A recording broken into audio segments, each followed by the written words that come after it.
ఒకే వ్యక్తి చేతిలో బందీ అయిన ప్రభుత్వ బోర్డును ప్రజలకు అప్పగించాలి అంటూ గ్రామస్తులు నిరసనకు దిగిన ఘటన సిద్దిపేట జిల్లా మిరుదొడ్డి మండలంలో వెలుగు చూసింది.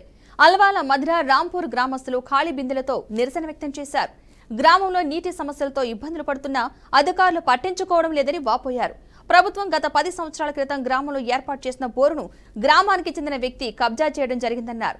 త్రాగునీటి ఎద్దడి ఏర్పడడంతో నీటి కోసం వెళ్తే నీళ్లు పట్టనివ్వకుండా ఇబ్బందులకు గురిచేస్తున్నారని ఆరోపించారు. గ్రామంలో నీటి సమస్యను పరిష్కరించేందుకు ప్రభుత్వం ఏర్పాటు చేసిన బోరును గ్రామస్తులకు ఉపయోగపడే విధంగా చూడాలని గ్రామస్తులు డిమాండ్ చేస్తున్నారు.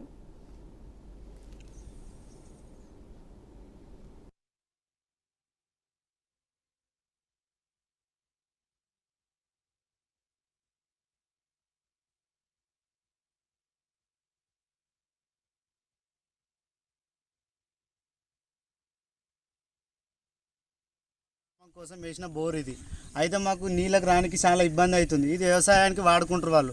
అదే షార్టర్ కాలిపోతుంది, మోటార్ కాలిపోతుంది, అది మళ్ళీ మా ప్రజల మీద అవుతుంది. మాకు గవర్నమెంట్ సపరేట్గా మాకు బోర్ ఇప్పించింది. ఈ పొక్కలోంచి ఆ మోటార్ తీసేయాలి, ప్రభుత్వం ఇచ్చిన బోర్ని దాంట్లో దింపాలి. మాకు ఇష్టం ఉన్న వాటర్ మేము ఫంక్షన్లు అయినా అకేషన్స్ అయినా మేము వాడుకుంటాం. వేరే వాళ్ళ బోర్ల పొంటి పోతే ఎవరు రాణిస్తలేరు.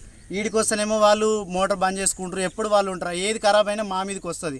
అందుకు కాబట్టి మా గ్రామ ప్రజలందరికీ తప్పక న్యాయం చేయాలని ఈ మోటార్ తీసి ఆ మోటార్ దింపి మాకు నీళ్ళ గురించి ఇబ్బంది ఉండొద్దు. ఆ నీళ్లు మిషన్ భగీరథకు వచ్చే ట్యాంక్ వాటర్ మొత్తం గలీజ్ నీళ్లు. ఆడ పెద్దమ్మ ముందు అల్వాల్ ముందు ఆడ కాలువ తీసి ఒక శవాన్ని కరోనా టైంలో కరోనా పేషెంట్ చచ్చిపోతే పైప్ కిందనే కరోనా పేషెంట్ని పెట్టిరు. ఆ శవం నీళ్లు మురిగి నీళ్లు మా ట్యాంకులకు రావడం జరుగుతుంది.